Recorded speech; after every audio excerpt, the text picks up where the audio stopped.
하나님 말씀을 우리 같이 보시겠습니다. 신약 성경 히브리서 11장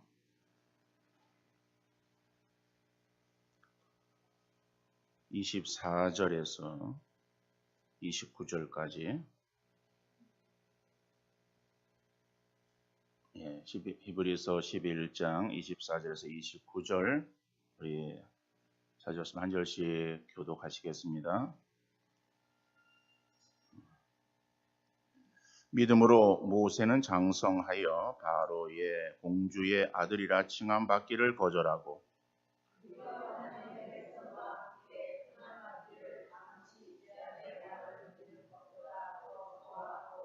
그리스도를 위하여 받는 수모를 애굽의 모든 보화보다 더 큰 재물로 여겼으니 이는 상 주심을 바라봄이라.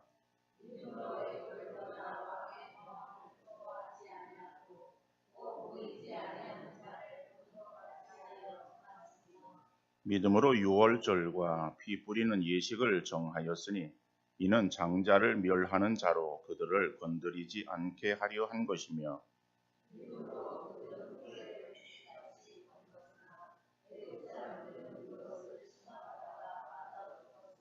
아멘. 부활절은 예수님께서 부활하신 것입니다. 그런데 예수님께서 죽으셨다가 다시 살아나셨다라고 하는 것은 특별한 의미가 있습니다. 예수님 이전에도 구약시대에 사람이 다시 살아나기도 했습니다. 예수님의 제자들도 죽었던 사람을 다시 살리기도 했습니다. 예수님이 살아나신 것은 다른 사람들이 살아난 것과 근본적인 차이가 있어요. 죽어서 나흘이나 지나서 냄새가 나는 그러한 시신으로 있던 나사로를 예수님께서 일으키십니다. 자, 그런데 그 나사로가 다시 일어난 것은 부활한 것이 아니라 소생되어진 거예요. 소생되었다라고 하는 것은 죽었다가 다시 깨어나서 삶을 살게 되어진 것이지만은 그러나 그 나사로는 물론 성경에 기록은 없습니다만은 얼마의 시간을 더 살다가 죽었을 것이다라고 합니다. 그죠? 예수님 이전에 다시 살아난 사람들도 역시 마찬가지예요. 예수님 이후에 제자들에 의해서 다시 살게 되어진 그러한 사람들, 소생되어진 그러한 사람들, 다시 다 죽음을 맞이하게 되어진 것이죠. 그런데 우리 예수님께서 다시 살아나셨다라고 하는 것은 이것은 그 앞에 소생되어진 그러한 사람들과 다른 그러한 성질의 부활이라고 하는 거예요. 그래서 예수님의 부활은 썩지 않고 쇠하지 않는 전혀 새로운 육체를 가지고 부활하신 것입니다. 그것은 소생되어서 얼마의 생명을 연장받는 그러한 다시 살으심이 아니라 영원히 죽지 아니하고 쇠하지 아니하는 그러한 그 생명체로 존재하고 계시는 것을 우리에게 보여주고 계시는 거예요. 그래서 예수 그리스도의 부활은 우리의 첫 열매가 되어진다라고 성경이 말씀하고 있어요. 그럼 우리가 부활하는 것이 어떻게 부활하는 것인가? 예수님 이외의 구약의 사람들 또 예수님 이후에 예수님으로부터 아니면은 또 예수님의 제자들로부터 다시 소생되어진 그러한 사람들의 모습으로 우리가 일어나는 것이 아니라 예수 그리스도께서 부활하신 것처럼 우리도 그렇게 부활되어진다라고 말씀하고 있습니다. 그런데 여러분 이 부활에 대해서 고린도 교회가 바울이 고린도 교회를 세울 때는 부활신앙이 입각해서 그 교회를 세웠어요. 그러니까 고린도 교회는 부활신앙에 입각되어진 그러한 신앙 위에 세워진 교회입니다. 그런데 시간이 지나요. 그리고 거기에 또 미혹하는 자들이 들어와서 그들을 미혹합니다. 그러니까 사람들 가운데서 이 부활을 믿지 못하는 사람들이 있었어요. 그래서 바울은 편지로 그러한 소식을 듣고 그들을 향해서 부활의 확실성에 대해서 강하게 선포하고 있습니다. 그래서 고린도전서 15장은 별칭이 붙어 있어요. 부활장이라고. 그 부활에 대해서 쭉 열거하고 있습니다. 특별히 고린도전서 15장 14절에 보면은 그리스도께서 만일 다시 살아나지 못하셨으면 우리가 전파하는 것도 헛것이요 또 너희의 믿음도 헛것이며 라고 말합니다. 그러니까 우리의 믿음에 가장 근간이 되어지고 기본이 되어지는 것이 무엇이냐? 그것이 부활신앙이다라고 하는. 근데 예수 그리스도의 부활이 헛것이면은 우리가 믿는 그 믿음이 다 헛된 것이다라고 하는 거예요. 그래서 기독교 신앙에 있어서 예수님께서 부활하신 것처럼 우리도 역시 부활할 것을 믿는 것이 우리의 신앙의 핵심인 줄로 믿으시기를 바랍니다. 기독교 핵심이요.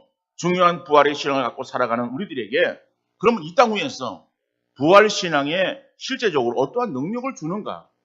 라고 하는 것을 우리가 살펴보기를 원합니다.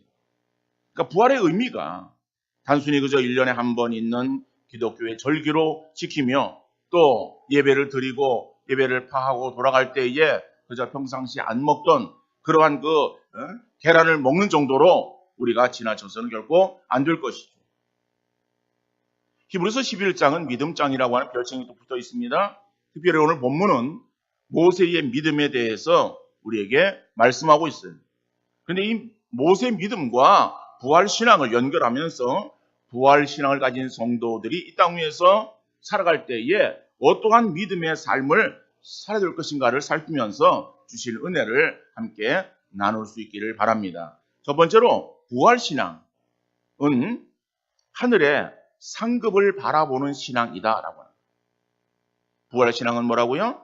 하늘의 상급을 바라보는 신앙이다. 오늘 본문 25절 26절 말씀에 도리어 하나님의 백성과 함께 고난받기를 잠시 죄악의 낙을 누리는 것보다 더 좋아하고 그리스도를 위하여 받는 수모를 애굽의 모든 보화보다 더 큰 재물로 여겼으니 이는 상 주심을 바라봄이라. 모세는 이스라엘 사람이었어요. 그렇지만 어렸을 때에 바로의 공주의 아들로 입양되어서 바로의 궁에서 자라게 되지 않습니까? 왕의 직계손은 아니었어요. 그렇지만은 공주의 아들로 애굽의 모든 학술을 다 배우고 온갖 부귀 영화를 누리면서 편안한 삶을 살았습니다. 육신을 입고 이 땅 위에 살아가는 인간으로서 편안함을 누리면서 살다 보면은 더 좋고 안락한 삶을 추구하게 마련이에요. 더 편안하고 안락한 삶을 살다가 그보다 못한 삶을 살면은 거기에 대해서 힘들어하고 견디지 못해하는 것이 인간의 본성이에요. 모세라고 처음부터 출생이 다른 사람들과 달라서 어려움을 자처하고 고난받는 것을 즐겨하는 그러한 사람은 아니었다라고 하는 거예요. 모세도 우리가 똑같은 사람이에요. 그러다 보면은 그의 살던 삶이 있어요. 그러면 그러한 삶에 계속해서 안주하기를 원하고 그보다 더 편하고 더 좋은 안락한 삶이 그에게 있다고 한다면 그것을 추구하는 그러한 삶을 살아가지 사서 고생을 자처하는 그러한 삶은 아니다라고 하는 거예요. 자, 그러나 이 모세는 자기의 민족과 애굽인이 싸우는 것을 보고서 그냥 지나치지 않았어요. 자기 민족의 편을 들어 결국 애굽 사람을 쳐 죽이게 됩니다. 사람을 죽였어. 이것이 자기에게 어떠한 결과를 초래할지 모르지는 않았을 거예요. 모세가 자기 민족의 편을 들고 애굽 사람을 죽인 것, 이거 단순한 실수라고 우리가 볼 수 있겠습니까? 모세의 그러한 그 성격이 과격한 성격이라서 그리고 그가 무슨 무술에 능한 사람이라서 단칼에 애굽 사람을 쳐 죽였다? 우리가 그 애굽 사람을 죽였다라고 하는 그 부분에 있어서 이것이 어떠한 모세의 성격으로 그냥 그렇게 지나쳐 버릴 수만은 없을 것입니다. 모세는 어려서 유모의 젖을 먹고 자랐어요. 공주가 아이를 낳지 않았기 때문에 젖을 주지는 못했겠죠? 그래서 그 모세를 위해서 유모를 천거하는데 누나가 천거합니다. 누구를 천거했습니까? 모세의 친모를 유모로 천거했어요. 그러니까는 모세의 어머니 요게벳은 모세를 낳았어요. 낳은 여인이기 때문에 지금 모세에게 젖을 줄 수 있지 않겠습니까? 그래서 유모로 들어가서 젖을 주는 거예요. 그러니까 친모가 아니라 유모로 젖을 주는 거예요. 그렇지만은 요게벳은 그 어린 모세를 안고 젖을 먹이면서 그에게 민족 정신을 넣어 주었을 것이고 하나님의 신앙을 그에게 불어 넣어 주었을 것이다라고 합니다. 요게벳은 젖을 먹이면서 그 모세에게, 아들 모세에게 신앙 교육을 시킨 거예요. 그래서 모세는 어려서부터 그가 나는 하나님의 백성이다라고 하는 그러한 그 의식을 가지고 그러한 믿음 가운데 자랐을 것입니다. 그러면서 그는 이 땅에 사는 것이 전부가 아니고 하나님 봤을 때 주어지는 하나님의 상급이 있다라고 하는 사실을 분명한 믿음으로 그가 가지고 있었어요. 하늘의 상급이 이 땅에 잠시 누리는 애굽의 모든 부귀 영화보다 더 가치 있고 귀하다는 것을 알았기에 모세는 기꺼이 고난의 길을 걸을 수 있었다라고. 그래서 그가 구차하게 자기의 생명을 유지하기 위해서 행한 것이 아니라 정말 자기가 어떠한 불의를 보고 또 자기 민족이 어려움을 당할 때에 그 어려움을 당하는 것을 외면하지 아니하고 거기에 대해서 의롭게 행했던 것을 볼 수가 있습니다. 또 그는 하나님을 믿는 믿음을 가진 사람으로서 비록 애굽 궁에서의 그러한 것 생활이 편하고 안락했지만은 하나님과는 거리가 먼 우상을 섬기고 하나님을 떠난 삶이었기에 그러한 삶에 대해서 한편으로는 회의를 느끼고 있었을지도 몰라요.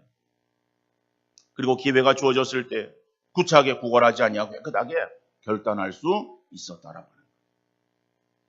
여러분, 이 모세의 믿음, 그래서 모세는 단순하게 이스라엘 백성의 영도자, 위대한 영도자로 성경이 기록하는 것이 아니라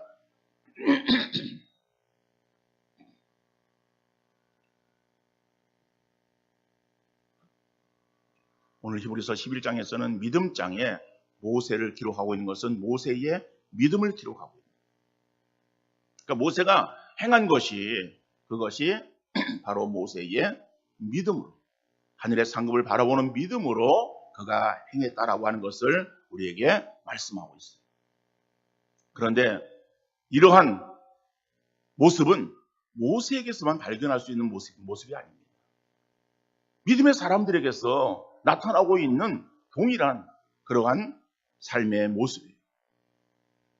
히브리서 11장 35절 이하 37절 말씀 보니까는 여자들은 자기의 죽은 자들을 부활로 받아들이기도 하며 또 어떤 이들은 더 좋은 부활을 얻고자 하여 심한 고문을 받되 구차히 풀려나기를 원하지 아니하였으며 또 어떤 이들은 조롱과 채찍질 뿐 아니라 결박과 옥에 갇히는 시련도 받았으며 돌로 치는 것과 톱으로 켜는 것과 시험과 칼로 죽임을 당하고 양과 염소의 가죽을 입고 유리하여 궁핍과 환난과 학대를 받았으니라고 말씀합니다.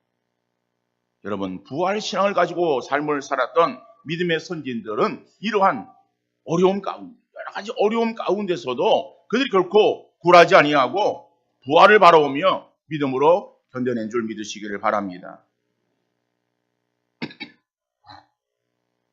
그래 성경은 이 사람들을 어떻게 말하고 있습니까? 그 뒤에 말씀 보면은 세상이 감당하지 못하는 사람이라고 말하고 있어요.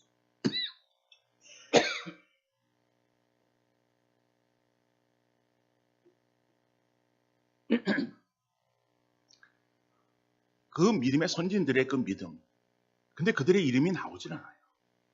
나오질 않는 익명의 그러한 사람들이었었지만 그 사람들을 향해서 어떻게 평가하고 있습니까? 세상이 정말 감당할 수 없는, 저 사람들은 감당할 수 없는 사람들이야 라고 하는 거예요.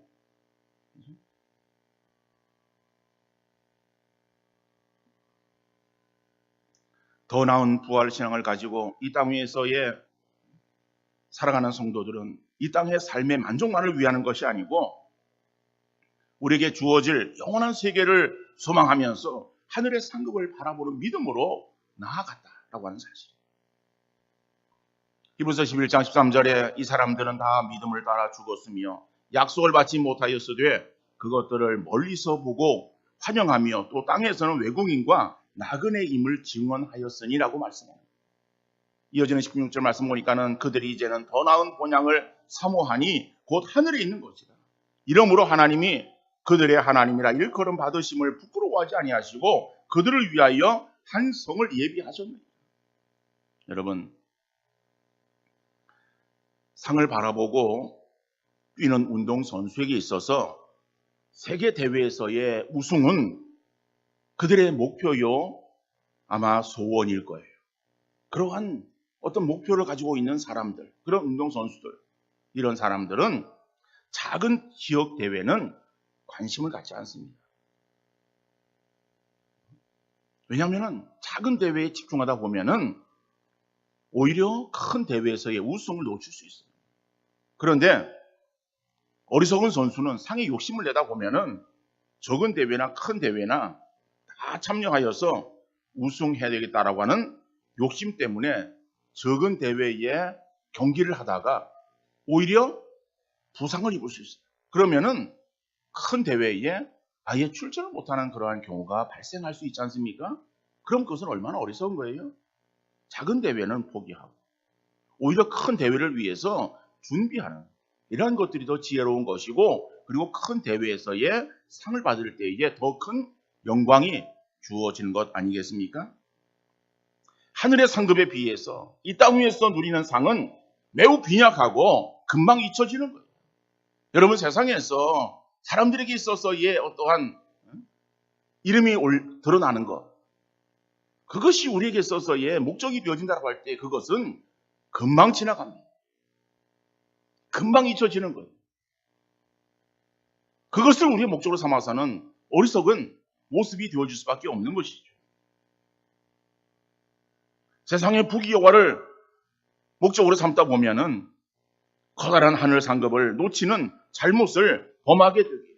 믿음의 선진들은 하늘의 상급을 목적으로 이 땅 위에서의 삶을 살아가면서 그들은 나그네와 같이, 외국인과 같이 그러한 자세로 삶을 살았다라고 말씀하는 거예요. 여러분, 나그네는 어떤 존재입니까? 나그네는요, 그냥 지나가는 거예요. 거기 목적을 두고 머무는 것이 아니에요. 아무리 좋아도 그냥 지나치는 것이죠. TV에 많은 프로그램들이 있습니다. 그 중에 하나 언뜻 보니까는 스페인에 하숙집을 하고 있더라고요. 우리 탤런트들이. 3명이 있어. 남자 3명이 있어. 그래서 하숙을 하고, 게스트하우스죠. 그리고 거기에 이제 아침 조식을 그들에게, 그리고 석식을 준비해서 이제 돈을 받고 물론 그들이 파는 건데 아주 저렴하게. 그러니까 거기에 이제 한국 사람들이 들르는 것 같아요. 와서 보니까는 거기에 있는 탤런트들 보고 놀라는 거예요. 그러면서 이제 거기서 하루를 묵기도 하고 그래요. 그러면 거기서 이제 또 아주 뭐 음식을 또 그래도 요리사답게, 요리사는 아닌데 요리사같이 이렇게 음식을 보니까 잘 하는 것 같아요. 그래가지고 한국 음식을 제공을 하는 거예요. 그럼 거기에서 스페인 순례길을 걷던 그러한 그 한국 사람들, 주로 한국 사람들이죠. 이런 청년들이 거기서 한국의 음식을 맛을 보는 거예요. 너무 맛있고 친절하게 대해주고, 어떻든 간에 뭐 TV 프로니까는 그런 것도 있을 수 있겠지만은 그런 거예요. 고향의 그런 그 집밥 맛을 느끼는 것이죠. 편안한 그런 잠자리가 있어요. 그러지만은 그들은 거기가 좋아도 아무리 거기에 무슨 유해진이 나오고 차승원이가 밥을 만들어주고 그런 어떤 그 서비스를 받는다할지라도요, 계속 머무는 것이 아니라 그건 뭐예요? 하룻밤, 그죠? 묵고 떠나가는 거예요. 자기 갈 길이 있기 때문에 거기가 좋아도 거기 계속 머무는 것이 아니라 그 다음 여행을 위해서 떠나가는 것을 볼 수가 있습니다. 우리의 삶이 그렇다는 거예요. 이 땅 위에서의 삶이 아무리 우리가 좋고 여기에서 그냥 내가 영원히 안주하리라 라고 하는 그러한 그 마음이 들어도 이 땅은 우리가 영원히 거할 수 있는 우리의 본향이 아니야. 그래서 믿음의 선진들은 이 땅의 삶을 하나의 나그네와 같이 지나가는 과객처럼 그렇게 생각하면서 이 땅의 삶을 살았다라고 말하는 거예요. 그들은 목적이 있어요. 어디 있습니까? 하늘나라. 그리고 하늘나라에 하나님께 주실 상급이 있다라고 하는 그 사실을 분명히 인식하고 그 상급을 소망하면서 이 땅 위에서 믿음의 삶을 살되 그들이 고난이 주어져도 그 고난을 참고 견디며 승리하는 그러한 심령들이었음을 우리가 알 수 있습니다. 그러므로 우리도 이 땅을 살아가면서 우리가 해야 될 최선의 삶을 위해서 열심히 일하며 살아야 되지만은 이 땅 위의 것이 우리의 목적이 아니라 하늘의 상급이 우리의 목적임을 알고 하늘의 상급을 바라보며 믿음으로 나가는 복된 성도 되어질 수 있기를 간절히 바랍니다. 두 번째로 부활신앙은 하나님의 인도하심을 확신하는 신앙이에요. 우리가 부활신앙을 가지고 살아간다라고 하는 것은 어떠한 자세로 살아가야 되는 것을 말하는가 하면은 뭐예요? 하나님의 인도하심을 믿는 믿음으로 살아야 된다. 하나님 우리를 인도하신다라고 하는 이 믿음.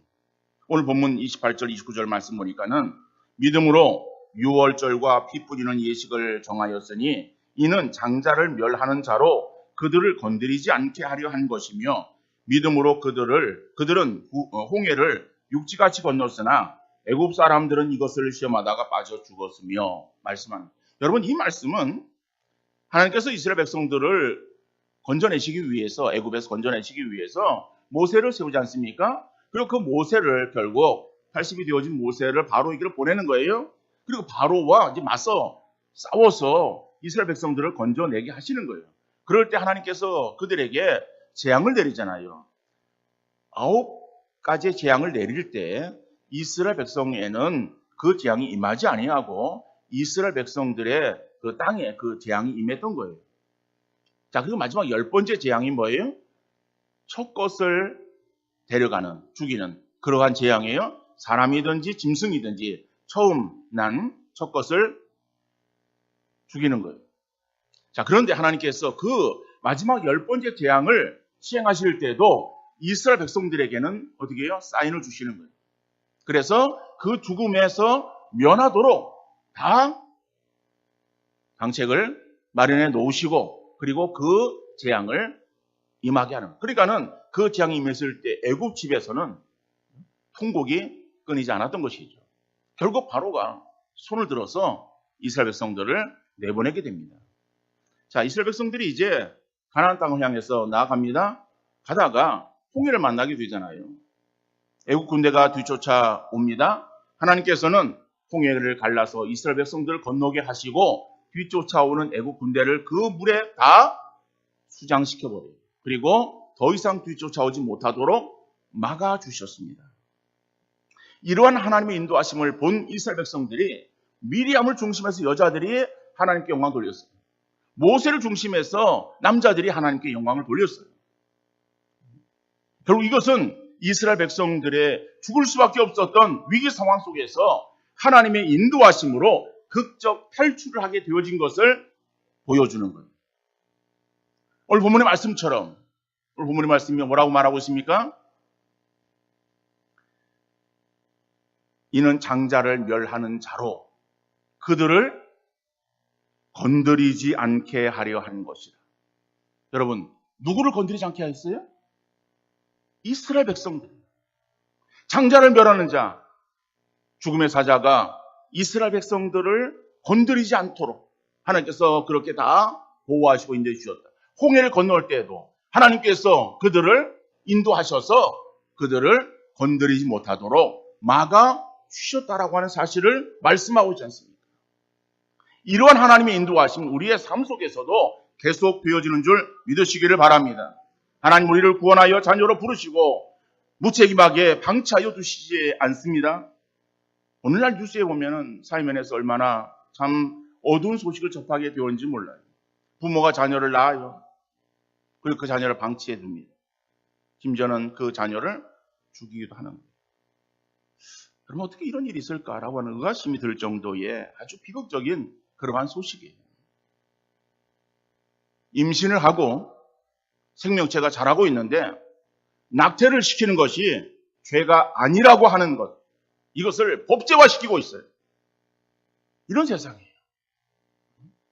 안타까운 현실이 우리 앞에 펼쳐진다 해도 우리 하나님은 사악한 인간과 같지 않습니다. 우리를 너무나도 사랑하시는 하나님은 우리를 죄악 가운데서 구원하여 자녀 삼아주시며 하늘 소망 주시되 이 땅의 삶을 살아가는 동안에 우리를 눈동자처럼 보호하시고 지켜주시는 분이심을 믿으시기를 바랍니다. 결코 우리를 버리는 하나님이 아닙니다. 결코 우리를 내버리시는 그러한 아주 사악한 하나님이 아니시다라고 하는 것. 인간은 그렇게 사악한 모습을 행해도 우리 하나님은 사랑의 하나님이세요. 우리를 품어주시고 안아주시는 그 따뜻한 하나님. 우리를 정말 사랑하시는 그러한 그 푸근하신 하나님.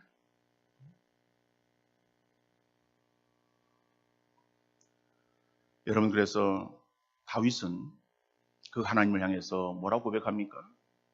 여호와는 나의 목자시니, 그죠? 내게 부족함이 없으리라. 그가 나를 푸른 풀밭에 누이시며 잔잔한 물가로 인도하시는도다. 여러분, 우리를 인도하시는데요, 우리를 정말 푸른 그러한 조장으로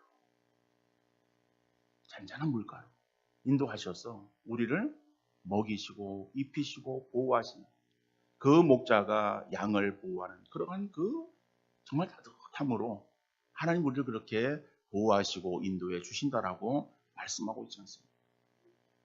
우리가 살아가는 이 세상은 바로와 같이 강력한 사단이 우리의 삶에 갖가지 어려움을 주시는 애굽 땅과 같은 곳입니다. 또한 앞에는 건널 수 없는 홍해여, 뒤에는 죽기 살기로 쫓아오는 애굽 군대가 있는 그러한 그 분위기의 장소이기도 한 곳입니다. 이런 위태로운 상황 속에서도 우리의 과거 경험이나 힘으로, 능력으로 아무것도 우리가 할 수 없다라고 하는, 그것이 우리에게 있어서 아무런 쓸모없는 무용지물이라고 하는 것을 우리가 생각할 수밖에 없고, 결국 내가 할 수 있는 것은 정말 아무것도 없구나라고 하는 생각 속에서 삶을 포기할 수밖에 없는 그러한 그 상황에 우리가 놓일 때가 많이 있지 않습니까? 여러분, 이럴 때에 우리에게 필요한 것이 무엇입니까? 하나님을 바라보는, 인도하시는 하나님, 우리를 보호하시는 하나님을 바라보는 믿음이 있어야 될 줄로 믿습니다. 부활신앙을 가지고 있는 성도들은 주변 상황이 힘들고 어려워도 좌절하거나 포기하지 않는 거예요. 주님이 고난을 당하셨지만은 사망 권세를 깨뜨리고 부활 승리하신 것처럼 부활신앙을 가진 성도들은 믿음으로 하나님을 바라보며 그 하나님께서 다시 일으켜 주실 것을 확신하는 믿음으로 일어설 수 있기를 바랍니다. 욥기 5장 19절에 보니까는 6가지 환난에서 너를 구원하시며 7가지 환난이라도 그 재앙이 내게 미치지 않게 하시며, 하나님 우리를 붙들고 계시는 하나님입니다. 능력의 장중에 우리를 붙들어 인도하시는 하나님이신 줄 믿으시기를 바랍니다. 여러분, 욥은 인간이 당할 수 있는 가장 극한 지경에까지 이르렀고 마치 땅바닥에 내팽겨치는 것처럼 바닥으로 떨어지지 않았습니까? 어떠한 것도 그의 손에 남아있지 않은 상황에 이르렀을 때도 욥은 하나님을 향하여 원망하지 않았어요. 불평하지 않았습니다. 그리고 낙심하여 좌절하며 극단의 방법을 사용하지도 않았어요. 자기에게 주어지는 어려움의 순간이 지속되어도 결코 하나님의 인도하심을 의심하지 않았고 하나님에 대한 믿음을 잃지 않았습니다.